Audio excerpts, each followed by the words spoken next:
Good afternoon. It's Monday, the 16th of November 2015, just after 1 o'clock. Welcome to UK Column Live News. I'm your host, Mike Robinson. And joining me today, we've got Patrick Henningsen and Vanessa Beeley. And of course, the story of the weekend is what was going on in Paris on Friday, the 13th in the evening. And Patrick,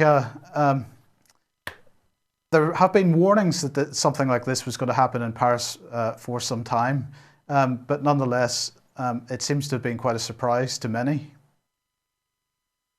Well, it did happen. It happened 10 months ago in January with the Charlie Hebdo attacks. But of course, this one was scaled up to a much larger scale, multiple locations, multiple shooters, multiple suicide bombers, etc. So it shouldn't come as any surprise to anybody because there's been a number of harbingers, not just this year, but of course before that. But the question is, obviously, and we'll get into this conversation, is who actually did it, and that's not as clear as the media or government officials would like to paint it as a fait accompli. Uh, Uh, yeah, yeah, indeed, because many of the mainstream press describing this as an ISIS attack from very early on, before they really had any evidence of who had done it. And of course, we had the magic passports appeared very quickly. yeah, the magic passport. So you can't have a terrorist event these days without passports. It's a very important set piece in the narrative. So we can start with 9/11. Magic passports appeared at the foot of one of the World Trade Centers. Mohammed Atta, the Egyptian hijacker, allegedly his passport, mint condition, survived the incineration of a jetliner in a building. And then, of course, last year, Charlie Hebdo, they wouldn't have been able to piece together the narrative of the Kouachi brothers, or even catch them for that matter, had it not been for one of the Kouachi brothers had magically left his ID card on the alleged getaway car that the authorities found, and that was how they stitched together the narrative. Without that, without the magic passport or without the magic ID card, there was absolutely no way to even stitch together the narrative, apprehend or give chase to the alleged terrorist and so forth. So it is a very, very important part. And of course, we had three of them uh, that I've seen so far. That a Syrian passport and then two Turkish passports. And now the media is basically walking that back after they introduced that into the story, the plot line. Then they walked it back earlier yesterday, saying that these could be fake. They could, in fact, they are fake. They're all fake. So it begs the question, Mike, um, that why would you bring a passport to a terrorist event if you're going to detonate a suicide vest afterwards, and B, why would you bring a fake passport to a terrorist event as well? It just doesn't make any sense at all. You don't need a passport to travel through Paris. I'm sorry. Um, Well, indeed, and there has been quite a reaction on social media. This on Twitter. Whenever a terrorist dies, passports fall like manna from heaven around them, and we've seen some attempts at humour over the issue, and so there's clearly a lot of cynicism and skepticism amongst the social media players in this, and is this why they're starting to backtrack on the issue? It is. It is. I mean, gosh, with the way they construct these passports, I'd say that who needs Kevlar vests? Who needs body armor? You just staple a bunch of passports to your camo outfit or your jumpsuit, and you're basically bulletproof. You're incendiary proof. It's the greatest material ever invented by mankind. So I don't mean to make light of it, Mike, but it is kind of ridiculous, really. Indeed, and I So mean, I will say that as this program progresses, we are going to comment on a lot of what's been in the media, and we're by no means wanting to sort of. This is not a criticism of the people that were injured or killed in this event. In fact, of course, we extend our condolences to them and their families. But there are strange aspects to this entire thing which need to be discussed, and we shouldn't really allow the emotion of the thing to distract from that discussion. I think you would agree with that. I would, Mike, but the thing that we're trying to analyze here, it even defies analysis because it's like a dumbed down template of a narrative, and we see this time and time again with every single one of these so-called terror events. It's a watered down, dumbed down, simple Jack narrative of what happened. It defies all logic and all real world parameters, and you're meant to buy into this without questioning it, and just meant to take it, lock, stock, just swallow the whole thing, and no questions at all. Yeah. And when it and rarely it makes any sense at all, and neither does this one. And there's a number of anomalies that we've made a list of. You can go down one by one. So all we're doing, Mike, is we're doing what the media should be doing, which is we should be questioning the official story, the official narrative. And with all of these mass casualty events that quickly become politicized, especially if you throw Islam into the mix, they immediately become politicized, and one can't question any aspect of it at all. So it's such a low standard. Like, they lower the bar so low in terms of evidence, forensic explanations. It seems to all go out the window if there is Islam involved, or if it's deemed a terrorist event. So in a court of law or a normal criminal case, there's no way that they could make any of these sweeping statements that they've been making within minutes or hours of this event being reported, much less even 48 hours after. And yet the candlelight vigils and the bombers have already been deployed, and the bombs have already dropped in Syria. So it is extraordinary, and I think people should just take a step back and look at what sort of drama is unfolding, and how people's emotions are being manipulated in lightning speed time, and wars and being started. People are getting killed. Billions of dollars of military assets are being repositioned, all because of what? Because the narrative has been decided. Basically, ISIS did it, and it's ISIS, and we need to be ruthless in our response, are the words of Francois Hollande. I mean, it is incredible. It's kind of like it's like watching a Batman film. Basically, it's that simplistic in terms of the storyline. Okay, well, Vanessa, obviously, I'm interested in getting an idea of what has been going on from the French political class. So obviously, Hollande came out and said it was an act of war by Islamic State. We've got EU leaders threatening to use all necessary means, according to the Telegraph here, in the war on ISIL. What has been the response in France generally? You need to unmute your mic, sorry. It's going to take a few days for the dust to settle and for the lines to be drawn, but we're certainly seeing an initial, obvious, fairly rapid response from the politicians here. I mean, Valls has already stated the same as Hollande: we must annihilate ISIS, we must destroy them wherever they are in the world. He's also basically called for the revoking of French nationality for anybody that speaks out against the, in inverted commas, republic. We have certain French mayors, and again, we talked about this morning, the mayors in France have huge influence. There's one mayor of a town, Venelle, who has over 8,000 inhabitants. He's calling for the fact that he wants the Muslim faith banned in France. He's calling for a Marshall Plan to send Muslims back to the countries where religion is practiced. I mean, this is sort of almost Spanish Inquisition type stuff going on now. And we had another example of that with a French minister discussing radical mosques and using some pretty emotive language, dissolution of mosques. Yep, absolutely. So, we are going to see a tremendous, we're going to see, various repercussions from this in France and globally.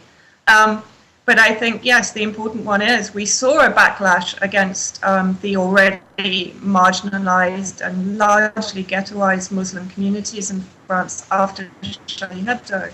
And in fact, Thierry Meyssan, at that time a political commentator, made the point that he considered that this was a drive to create almost certainly a civil war, but as we've also discussed, this goes beyond a civil war. This goes into complete chaos if this is allowed to unravel according to the media and government narratives. And also, that there's been this banning of halal food in schools, the banning of the hijab. I mean, France has been pretty much the most belligerent European country against the Islamic faith, despite having, in Europe, the largest Muslim population. And so we're going to see certainly a lot of influence go over to the far right in France. We're going to see Le Pen riding on the wave of public opinion following these attacks. I also do believe that we will see a reaction against that, as we have seen. I think it was in Lille where far-right demonstrators tried to intercede on a vigil for the victims in Paris, and they were chased away by the mourners. So I think we're going to see this unravel over the next days, weeks, and it will be interesting to see how France reacts. Both the population, the government, we know, are now going to become even more draconian. They're going to crack down on dissidents. They're going to introduce even greater measures of intellectual terrorism.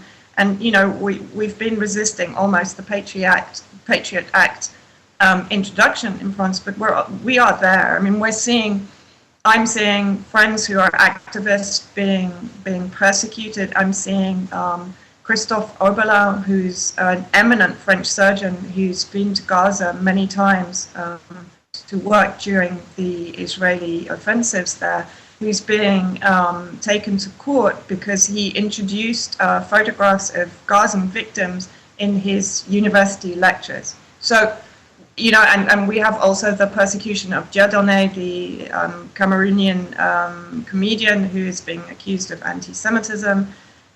So France has been under this draconian law shadow for many months, if not years now, but it's definitely going to be increased now. Yeah, so it's a potential powder keg. Now, Patrick, over the weekend when we were talking about this, I asked you the question, was Paris revenge for Jihadi John? The Daily Mail decided to ask that question over the weekend as well, but actually the Mail probably answered that for themselves in July this year when they had this article saying ISIS will fill the streets of Paris with dead bodies. And this is a French jihadi's vile threat as he shoots Syrian soldier in the head and kicks his body off a cliff. Now, a very large aspect of the narrative in the UK has been this notion of homegrown terrorism. And this idea is clearly being implanted in the minds of the French at the moment, and Charlie Hebdo was a key part of that. Also the alleged gun incident on the train. But for some reason, France has been the sort of focus of the ISIS rhetoric for quite a number of weeks and months. Have you any understanding of why that is? Yeah, I do actually. I just want to add straight away, the other threat that was made to France was by Benjamin Netanyahu, who came out very vocally, very publicly months ago, saying that France will they will regret recognizing Palestine as a state, or when they gave them some recognition. I believe it was at the on an international level via the UN. I'm not sure, but that quote was made. That threat, it was kind of a veiled threat by Netanyahu. So make of that what you will. That to me is very significant, definitely significant. But and again, that also could very well feed into the reality as well that France, the United States really needs another leading or central player in NATO, because what's transpired geopolitically over the last say 15 years is the United States is no longer recognized as an honest broker on the international stage. They're no longer recognized as a honest referee, an arbiter of international affairs, and so forth. So the United States cannot act unilaterally, of course. They can within sort of Confederate coalitions, but they need to do so with the British and only not without the British. So the other attempts at coalitions have been total failures. So that leaves NATO as the multilateral institution of choice for military intervention. And NATO is really an arm of the U.S. defense establishment because the United States, in terms of contributions militarily to NATO, the United States is responsible for about 75% of the total NATO spending. So effectively, when you talk about NATO, you're talking about the United States. So it's just another banner. It's another flag they can fly to get what they need to get done militarily around the world. So if you look at this as an international racketeering operation, then that's basically, they're able to do that with NATO through another color, under another mafia flag, if you will. So, but they need another major protagonist in NATO to step forward, and the British can't do it because the British Air Force only has, I don't know how many Typhoons they've got that are operational, but it can't be more than a dozen. I don't know what they've got. I think you're not far off the mark there, yeah. The British military is almost non-existent in terms of world rankings. So, but France, on the other hand, they still have, they're still within the sort of recent history of having national service. They do have a large defense force. They've got a very good level of spending militarily. And but if you look at France's problems, this is important.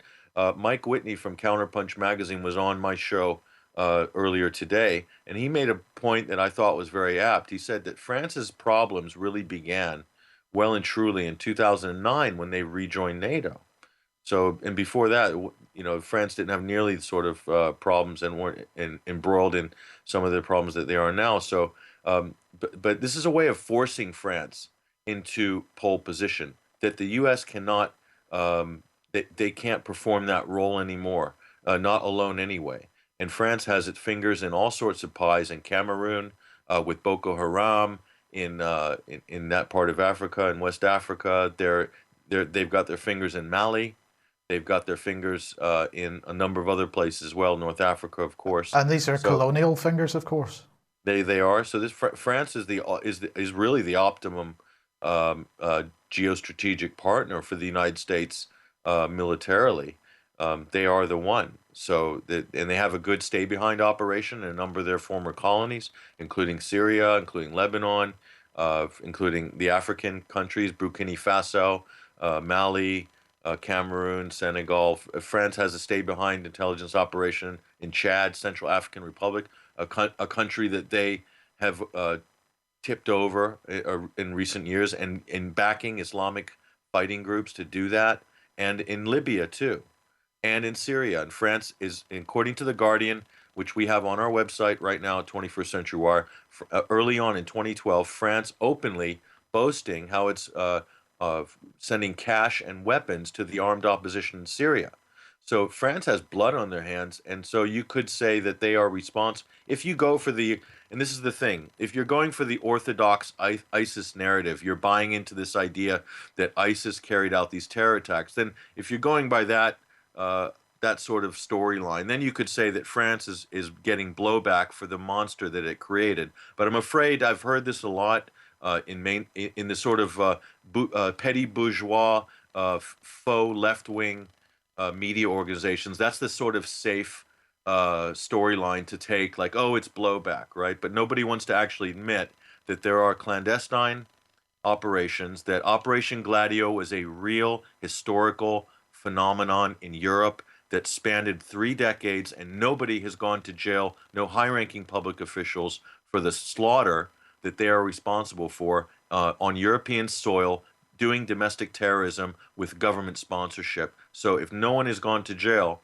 and nobody has been nicked for that, then you can only assume, Mike, that operation is still active because no one's been pulled up on it. And this is just what we're seeing today is a return to the glory days of 1970s and 80s domestic terrorism in Europe and the political divisiveness that goes along with that. But it only, instead of communism and and Western Europe and Eastern Europe and Marxism and the Red Brigades. Now it's all drawn along religious lines. That's the only difference. So you look at this as Gladio B, as some people refer to it, or Gladio 2.0. It's just a different type of a Gladio operation that we're looking at, but with joint intelligence agencies working together as they did in Gladio from different countries. So interagency cooperation, and there was a layer below that some cells within the cells that the government were managing or handling that nobody knew. Even the directors of the intelligence agencies didn't know what they were doing. And meanwhile, Bologna bombing comes and 82 people end up dead in an Italian train terminal. Okay, and no inquiry, no real trial. Just it sort of ends up getting fleshed out. 20 years later, and nobody cares by now because a lot of the major players have either moved out or have died by now. So I believe that this is exactly what we're seeing here, and France is being manipulated into a different geopolitical role, and this is also being used to balkanize and polarize Europe and sort of guarantee that we're going to have a nice long conflict that might last, a multi-regional conflict that might last for 30 or 40 years. I mean, the Pope's been calling this I can't remember the exact term, but he's certainly describing it as a sort of fractional Third World War. Almost, it is perpetual war on a sort of piecemeal basis across the world. It's not there's not a Maginot Line this time, but it is very much looking like a Clash of Civilizations type operation, isn't it? Sure. Yeah, it is. It is. It's not. I mean, if the Pope's talking about a third world war, well, it well and truly began in 1990, 91 with the Operation Desert Storm. You could say that might be beginning of the Third World War proper. It's just been drawn out over a longer period of time. It's a protracted asymmetric war working through proxies. There's no way that any Western European countries or the Americans have the stomach to go toe to toe with another nation state's military. So as you can see, this is all very clever dancing around having to have any of that type of situation occur. They'd rather work through proxies, destroy countries within. That's exactly what we've seen in Syria. That's what we saw in Libya, and maybe come over with airstrikes to finish it off at the end. Just put a layer of frosting on top of the cake. That's what we saw in Libya, and that's what they would like to do in Syria, quite obviously. So why does everyone have such a short memory? As if Libya didn't happen in 2010 and 11? It did. They took down a nation state, and look at it now, it collapsed. And that nation state, of course, is one of the main corridors for the so-called migrant crisis into Europe, which I think isn't as much of a crisis as the media has engineered it to be.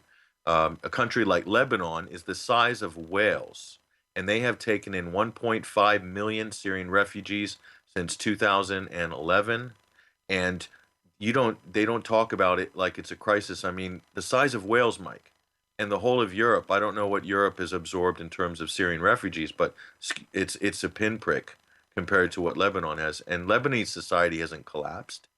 There's put some stress on it, yes, but it hasn't collapsed. It's because the attitude is different, and they haven't created a media event out of it in the same way that the West have in order to polarize communities and classes and countries and ethnic groups in Europe to create an environment of insecurity or perceived insecurity, which automatically gives the state or the European superstate or law enforcement greater license to implement things like biometric real ID systems, which you will see this coming week. I guarantee it, Mike. We're going to see this as a talking point, probably coming out of the Home Office or something like this. It's been talked about already, but now it'll really be ramped up, and people questioning the Schengen visa agreement and so forth. So, and again, this pressure is just to implement more security measures. I am absolutely positive of it, because this is one of the biggest gravy trains in the 21st century, is the security industrial complex, and you need existential threats. You need crises. It's constant. You need to keep them coming in order to keep the budgets high and to allocate more money for the following year and plunge each of these governments into greater debt and so forth. And we see this cycle going around and around. So that's the way I see this particular crisis. But it gives a lot of license for a lot of things that would be outrageous in any other time or situation. And a lot of it's media driven, Mike. It's in terms of real threats. I question that this is as big of a threat as it is, but the media coverage and the political rhetoric makes it a major thing. It makes it a major threat. But if you look in terms of risk analysis, it's not as high on the list as a lot of other things. Absolutely. Now, of course, by Saturday morning, we were already seeing the bogus security alerts all over the place, attempting to persuade us that we are really under threat. So Gatwick Airport evacuated because somebody was apparently running around with a gun. Well, it turned out it was an air rifle in his baggage. And we had a French-bound airliner grounded at Amsterdam. Vanessa, this is ridiculous. This was over a threatening tweet. So we're not even seeing these events being driven by real things on the ground, but now we're seeing these events being driven by what somebody might put out on Twitter. And of course, yesterday, Vanessa, we had the situation of Channel 4 News and a bunch of other news reporters being at one of the sites of some of the events on Friday night, and suddenly a large proportion of the crowd running away in panic, and just conveniently in time for live broadcasts on various news channels. What is the feeling in France at the moment?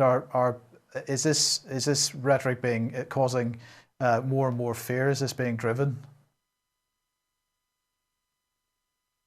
Yeah, I mean, I think obviously it's going to have an effect on those who are influenced by the media in France. And I think the problem is very similar, again, to the UK. You have certain leftist, supposedly or ostensibly anti-imperialist media publications that are still running with the mainstream narrative, very much like The Guardian will do, for instance, in the UK. They'll put out some stories that pull you in and make you believe that they're on our side to some extent, and then they'll hit you with again the mainstream narrative. And so we are definitely going to see that in France. But there is a burgeoning alternative media apparatus in France, and this is what I think they're going to start to try and hit, because they are worried by it. I mean, there's organizations like Égalité et Réconciliation that is run by Alain Soral.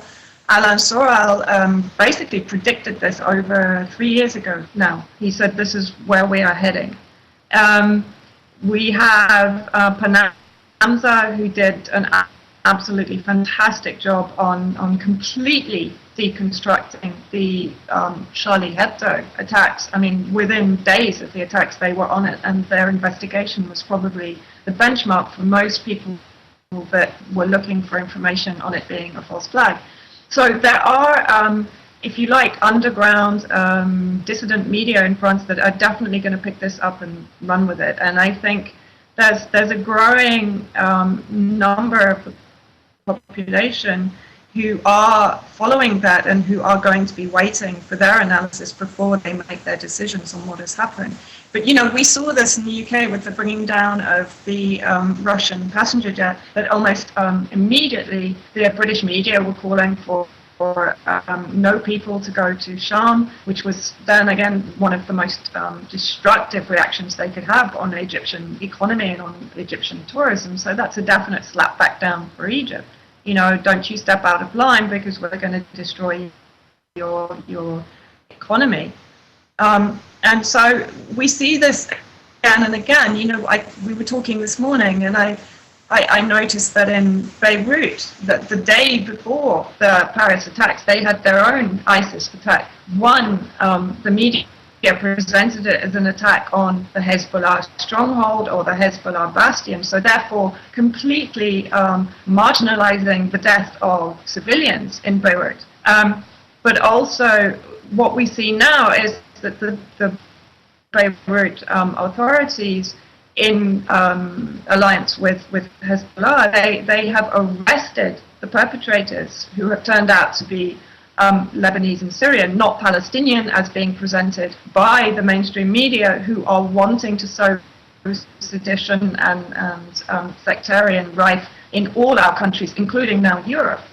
So we see them arrest the perpetrators. And yet we see this pattern all the time, like in France, whenever there is one of these attacks, funnily enough, all of the perpetrators are eliminated. That is mirrored, if you like, in Israel. We see alleged attackers being eliminated. We never hear of them being arrested or being investigated. They're simply eliminated. And we as the public and the media particularly should be asking questions. And these questions are never asked. And this is one thing that we must say to the public. Why are our media, who presumably have freedom of speech and are in fact representing our best interests, why do they never ask the questions that should ensure that our best interests are protected? They don't, because they're protecting the interests of the ruling elite. So they're basically running with whatever narrative suits the agenda of the ruling elite. They're certainly not doing what protects our interests. Absolutely. And Patrick, one of the narratives which has been presented in the Western media has been this notion that the response has been global. So we had London suddenly providing all these monuments with red, white and blue lights installed. I'm not quite sure how they got them installed quite so quickly, but this was global. Here we've got Sydney, we've got San Francisco, we've got United Arab Emirates, we've got Calgary in Canada, we've got Rotterdam, we've got Mumbai, and we've got Rio de Janeiro, and we've even got relatively insignificant cities in the United States like Milwaukee, all suddenly with red, white and blue lights installed. Now, I'm not sure whether those lights are genuinely installed or whether these images are manipulated in some way, but the impression that is given, or the image that wants to be given, is that this is a global response to a global terrorist threat. Yeah, exactly. I mean, what this does is, let's put this into perspective for a minute, okay? And I appreciate that a lot of people are showing their compassion and what they believe is their solidarity with the French people who are victims of this horrific terror attack. And there's lots of hashtag campaigns, and people are changing their Facebook icons to have French flag flying over their face, and that's all wonderful. But my question is this, okay? There were people killed in a real bombing in Beirut just a few days ago. Why are people not draping the Lebanese flag over their Facebook page? Why are there no hashtags for the dead people in Lebanon? Okay, why are there no hashtags for the school full of school kids in Kenya a few years ago that was gunned down by terrorists? 140 of them, in fact, just laying their face on the ground, just bleeding out. What about these people? And this happens so many times around the world. What this is this call of solidarity. It's only with Western European and with North American people. Okay, everybody else is second-class world citizen. Okay, so all this does is it reinforces a neo-colonial hierarchy. Okay, and I'm going to call it like it is. Because to me, it's there's been a lot of other people who've been mowed down in mass casualties in Africa, in Asia, in Southeast Asia, in lots of places around the world, and no one has shed a tear for them on Facebook or on Twitter, and there's no sort of mainstream media newspapers spearheading all these wonderful front page photo features of all this solidarity and stuff. And I think it's a problem, okay, because it does reinforce an international hierarchy of sorts, and it does put sort of value on certain people over others. It does. You can't get around that. So in a way, it's a little bit of international political engineering, and although there's a lot of goodwill flowing towards France right now, that means nothing, and I'll tell you why. Because in the aftermath of 9/11, there was never such an outpouring of goodwill for America, for Americans. The world came to America and laid wreaths at their feet from all over the world. Even in Palestine, they were sending their goodwill. Yasser Arafat even gave his public condolences immediately, okay? Now, you contrast that with what's happening now. America lost that goodwill within months, and it soon became the sort of bad boy of the international scene. Okay, and no one has any sympathy for America today internationally. If you look at the overall public opinion, it's very much skeptical of America, their motives, politically, diplomatically, backing false flags, lying, demonizing Russia, throwing out bad intelligence and calling it fact, or calling it evidence, like they've done in the Ukraine over MH17 is a good example. And when the Russian airliner crashed, 220 odd Russian passengers perished in the Sinai Peninsula a few weeks ago. And the only major world leader not to break from his golf schedule to give his condolences was Barack Obama. So does that mean that Russian citizens are not worth as much? Because that's the message it's sending. Okay. Well, and indeed, and the Charlie Hebdo response to that echoes that, does it not?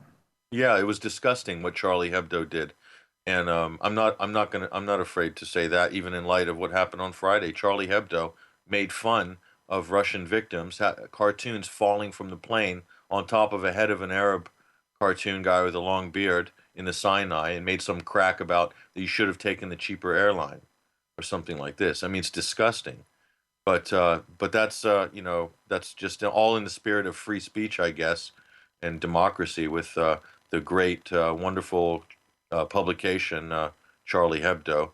So it's a lot of international provocation, a lot of incendiary moves by some of these what I think what they're actually functionaries of NATO foreign policy. Really, this is for it is sad, Mike, but there is no reciprocity internationally when it comes to these sort of issues anymore. It is so polarized, it's so toxic that I've lost a lot of confidence by looking at sort of the way certain politicians carry on some things, and on other things they're nowhere to be found.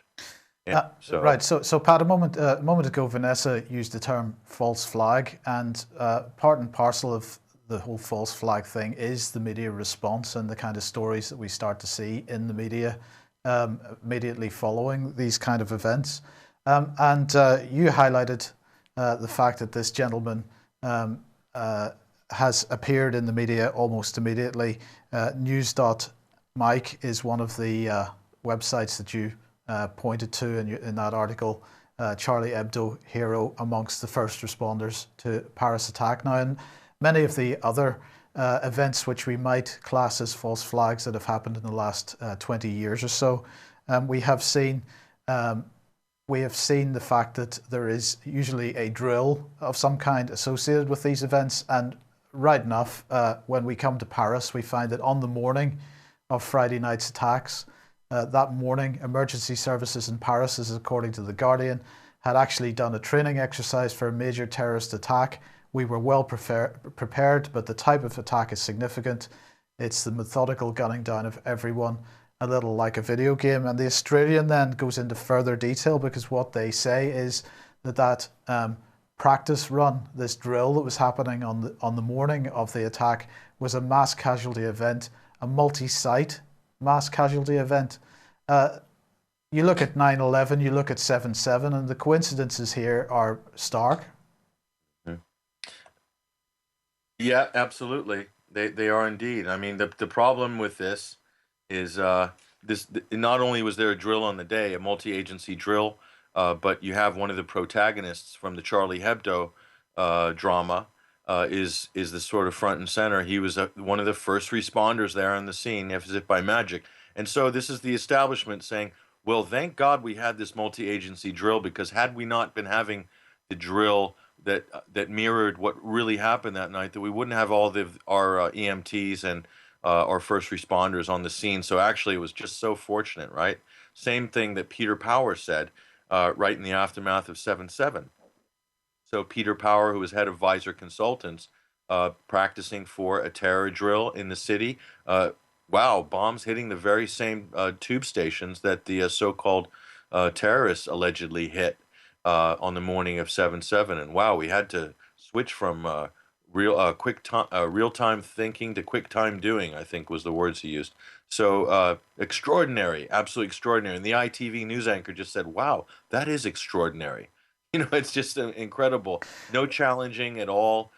No digging, saying, "Wait a minute, that's a little bit too much of a coincidence." And here we see this pattern again. We saw the same on 9/11.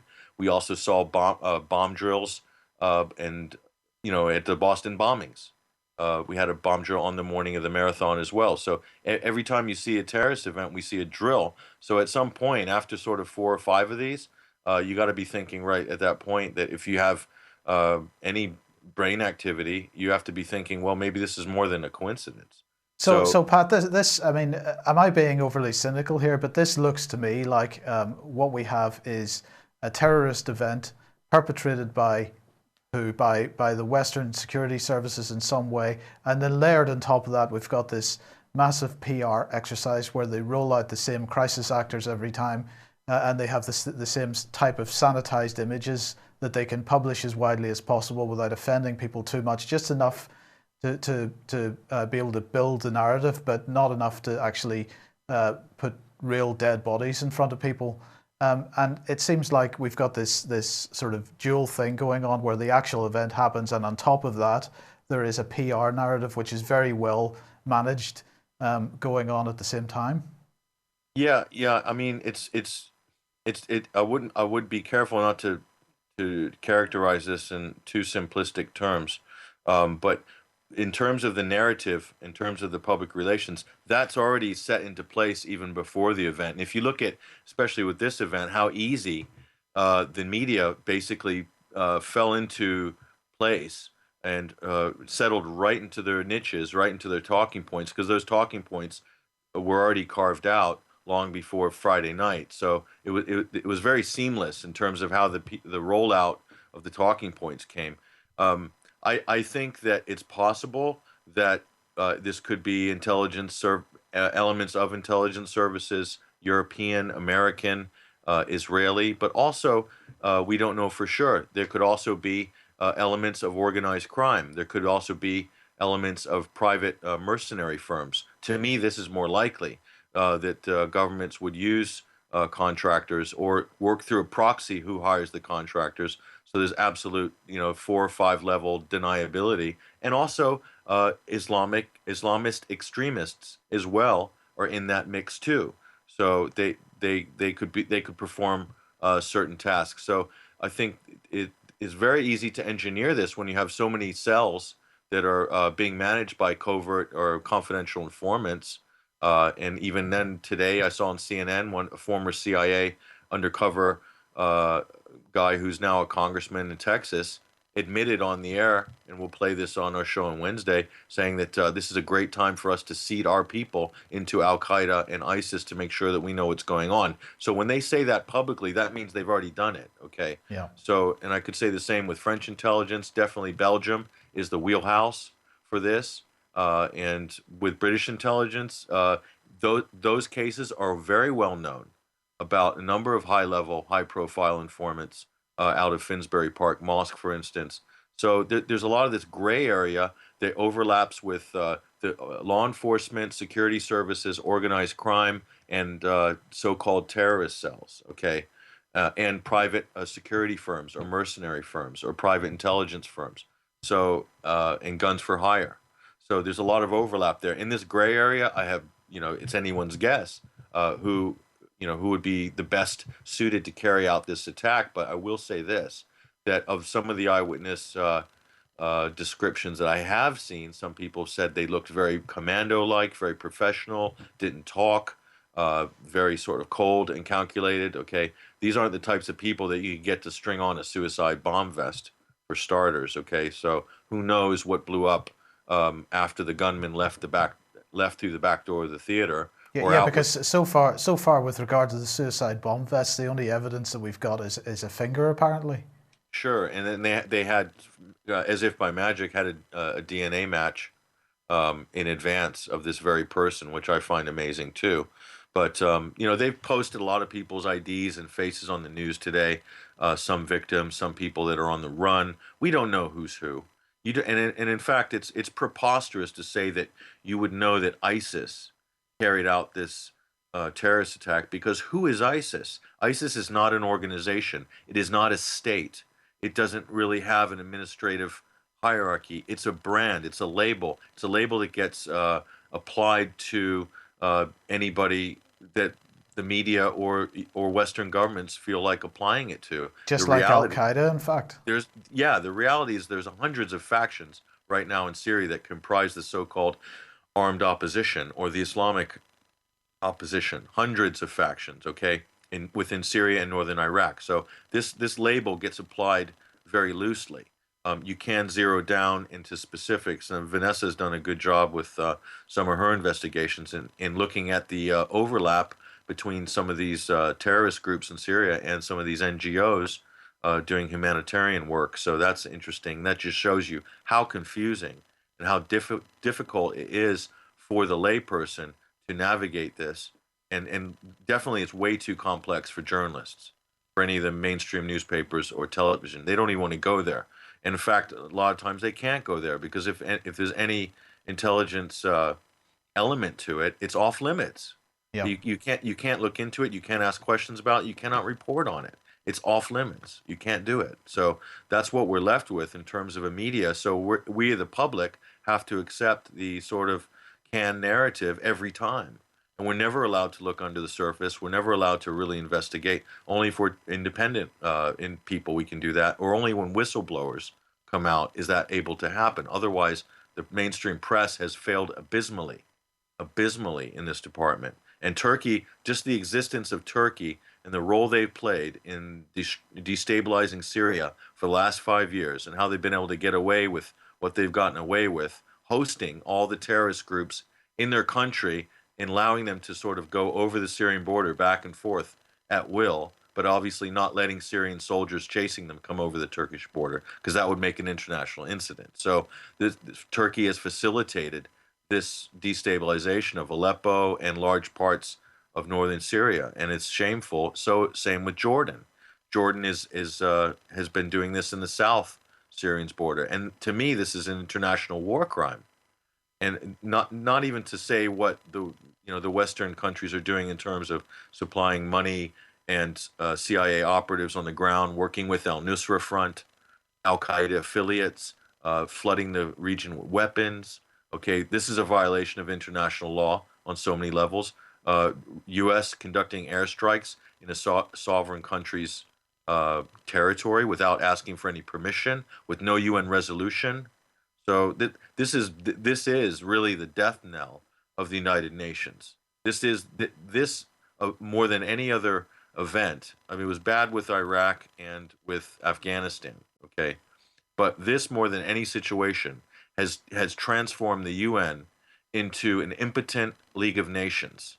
More than and what is going to ensue in the next couple of weeks, or what's already happened tonight with France conducting airstrikes in Syria, is really the death of the UN. It's, to me, this is the most worrying thing that we need to look at right now, internationally, collectively. Everyone needs to really pay attention to this, because this is very dangerous waters that we're going into here, with undeclared wars and no international body with any cohesion whatsoever be able to act as a counterbalance to what is clearly a unilateral move on the region by a multilateral institution called NATO.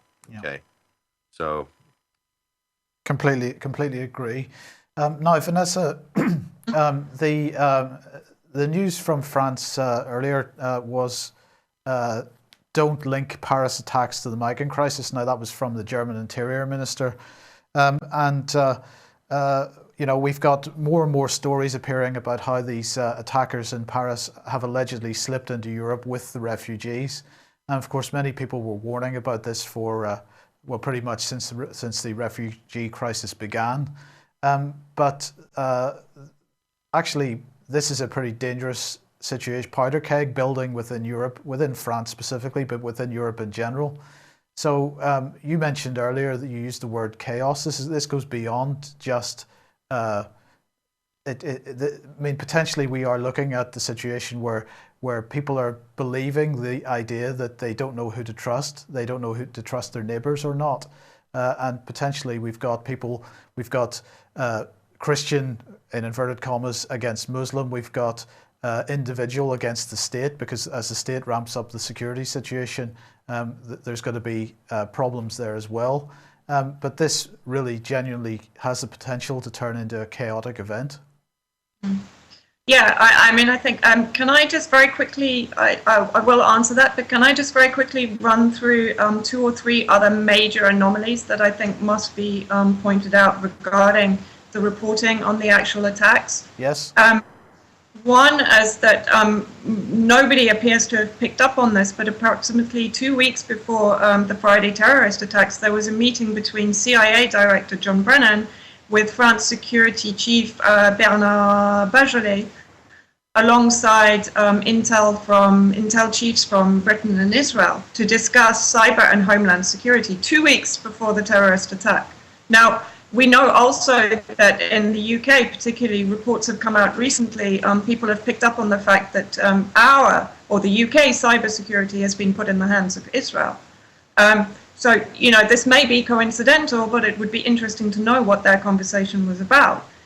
There's also the fact that prior to the friendly football match between Germany and France, which President Hollande attended, which, by the way, was also attended by, coincidentally, the daughter of a Fox News anchor.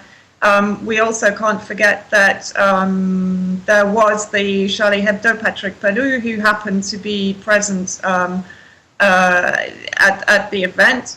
There was also Le Monde, Danny Psisney, who was filming miraculously from the window. So, you know, even more so than Charlie Hebdo, there were people that just coincidentally happened to be there at the right time. I think at Charlie Hebdo, it was France 24 that were tweeting almost before they'd finished shooting. And bear in mind that France 24 is the Israeli-run France channel in France. But prior to the football match, there was footage of an Abu Dhabi sports commentator. And they asked him, obviously in Arabic, but they said, you know, how is the atmosphere? And he said, well, actually, it's pretty tense because security received terror threats just before the match. You know, this was publicly put out there. And the fact is that even after Charlie Hebdo, when the GGSE should be on high alert, they allowed President Hollande to go to a match where they had, prior to that, received security threats. We have conflicting reports of Israel having warned of Islamist attacks, which were then rescinded. But then still, within minutes or hours of the attack, Israel had produced information on exactly who the Islamists were, who'd perpetrated the attacks. All of this, the timing of the event, just prior to the climate summit, which was due in France, where Hollande had already been intimating that there would be possible public disorder because there were going to be protests against globalization and against austerity. So he was already putting out there that, look, this is a potential for terrorist attacks. We need to prevent these demonstrations. And lo and behold, we have a terrorist attack. And lo and behold, it now gives him the right to say, OK, I'm going to close borders to these protesters. They're not going to be allowed to Paris to protest globalization. And one other thing, we know, we've discussed this morning, the possibility that Saudi Arabia is using Academy Blackwater, that is the private security firm, to source mercenaries to take into Yemen to fight alongside Al-Qaeda there and ISIS that have now been taken there from Syria. So that's a very strong possibility that NATO is using these private security firms to source Wahhabized Islamists in Europe, or bringing them in from abroad to use them in these intel psy operations, basically. But coming on to sorry, Vanessa. Look, we're just about to run out of time, so I just want to go back to Patrick if I can, because Pat, I'm sorry, Vanessa. We'll talk about this more some other time. Patrick, the media response is clearly. I want to discuss two things just quickly here. France 24 again, really getting concerned about information spreading through social media, and the mainstream media clearly a little concerned about that.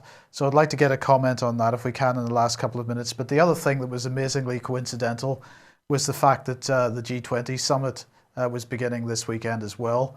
And here we've got Obama and Putin on the sidelines because, of course, America and Russia, or at least America, doesn't want to be seen to be engaging with Russia in a serious way at this point. They are meeting on the sidelines. And if we look at the Telegraph here, this was a ridiculous article. Cameron and Obama urged Putin to back them over ISIS when in fact it was Russia that is taking the lead on this issue. I mean, we've got this situation where the mainstream media continues to push this rhetoric, and then they complain about the fact that in the social media there are other narratives appearing. It's a bit ironic that they should be making these complaints in this way, isn't it? It is. Yeah, it is. If you're going to analyze mainstream media coverage in the context of some of these major events, if you're going to do it properly, you have to analyze it in the following way. There's parallel narratives. So the mainstream media is aligned with whatever comes out of politicians' press conferences or press statements out of the Foreign Office or the U.S. Secretary of State. The briefings there, that's good enough for all the press and all the major agencies there and all the major broadcast TV correspondents as well. So that's a parallel narrative. That's basically, in many ways, it's an imaginary narrative. So that's the fictional narrative that the media and the government departments are running. Then there's the real story, which runs alongside that. So in terms of the fictional narrative, the fictional narrative was that when Russia entered the Syrian conflict, that they weren't hitting ISIS targets, right? They were only propping up Bashar al-Assad and hitting U.S.-backed rebels, right? And so when Russia's plane gets shot down, or the bomb hit it, or whatever happened to it, we don't know. Could have been a mechanical failure. But immediately, David Cameron took the lead, actually, on this, and that it quite possibly, very likely, very almost certainly likely that this was an ISIS attack and so forth. And this is obviously in retribution. ISIS is angry about Russia hitting them in Syria. When for the previous 3 weeks, the West has maintained that Russia hasn't been hitting ISIS targets. So my question is, which is it? You can't have it both ways, and yet they do. They want to have it both ways. The coverage, the narratives, the logic is totally duplicitous. And what they're trying to do is create a logic that will fit the conflict, basically. And they pretty much do this on the fly, okay? Because the U.S. and because NATO, because the European countries are not dictating facts on the ground in Syria, because they're not on the ground. They've only got their Islamist fighting groups on the ground. But their really reliable partners have been mostly devastated by Russian airstrikes over the last 4 weeks. So they're not dictating facts on the ground. They're at a huge disadvantage in terms of being able to control and create and fashion the narrative like they do in some other places, like for instance to a large part in Yemen right now. That's completely skewed how that's being portrayed in the West. We can get to that on another program. But the point here is they're trying to maintain that Russia's been bombing hospitals, hasn't been hitting ISIS, and that's simply not true. Okay, I would put myself out on a limb to say that those are lies, and that's not a very strong word to use. If you look at sort of the rhetoric that's coming out of Western governments, why are they doing this? Because they're trying to gain some kind of a public relations advantage over Russia, so that they can use this to leverage some sort of political support for whatever their policies or idea of a policy, long-range policy or midterm policy might be. But it has nothing to do with reality. This is the problem. This is the mess that we're in right now. And I see a lot of Western politicians and media pundits, they're tripping over their shoelaces right now because they have spun such a extravagant web of lies ever since, well, in terms of Russia, it started with the Maidan in December 2013.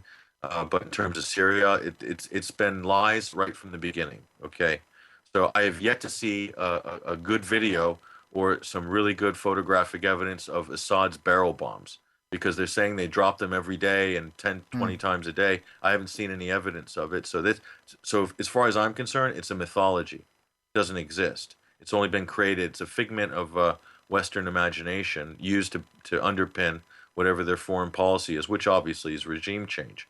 So that's just one small example of the sort of parallel realities, parallel narratives that we have to contend with. If you don't realize there's a parallel narrative, that you've got the fictional one and the real one running parallel, if you don't know there's two, then you're just pretty much going to fall for whatever's coming through the television pipeline. So this is a huge problem. That's why there's a giant disconnect with regards to the public on this, and because most of it just doesn't make sense, Mike.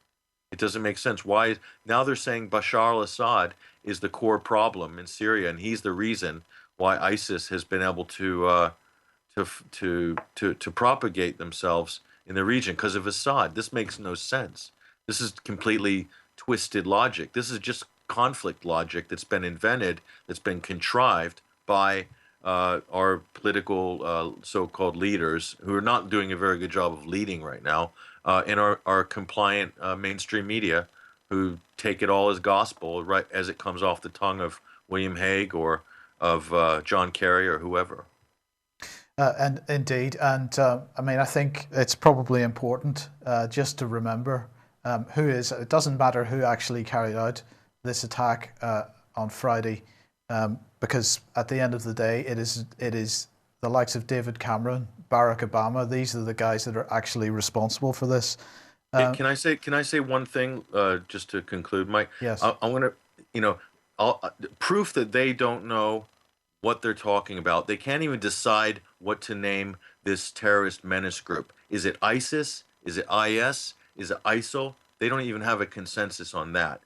Sorry, Pat. It's not that they don't know. They're making this up as they go along, aren't they? They are, but it's proof that the whole narrative that's been fashioned is totally bogus. Okay, yeah. So they don't know what even to call it. They can't even decide on a name. Just like they couldn't decide on how to spell Muammar Gaddafi's name. There's about 12 different spellings of Gaddafi's name in English. So proof that it's completely bogus, in my opinion, and many other people's opinion too. Yeah. Okay. So, have you got any closing remarks, Vanessa, on that? Well, I mean, I think what I would like to say, and this is, we've touched upon it, but that humanity does exist outside of Europe and America and the States. And, the messages that were coming in from contacts and friends within Yemen and Iraq and Syria and Lebanon and Palestine is, hold on, what Paris went through on Friday night, Syria has gone through for pretty much 5 years every day. Yemen has gone through every day for 1 year. Palestine has gone through pretty much every day when you spread it out for 67 years. Iraq has gone through it since 1991 and is still going through it with the after effects of the depleted uranium and so on. So please let's put this into perspective, and please let's stop allowing the Western media to present humanity as purely being white and European-centric or US-centric. It isn't. It's global, and terror is global. It's created by our own governments, and that is what is creating the refugee crisis. It's creating the terror attacks in our own countries, and it's going to create the perfect storm. The chaos strategy will be one of the repercussions from this event. So we have to be alerted to this. Okay, brilliant. Look, thank you very much, both of you for joining me. We're out of time. We'll do this again soon because this has worked quite well. This has been a horrendous event on Friday night, but as you say, we've got to keep it in perspective and see what the bigger picture is and who's actually responsible. Thank you both for joining me, and thanks everybody for watching, and we'll see you again same time tomorrow. Bye-bye.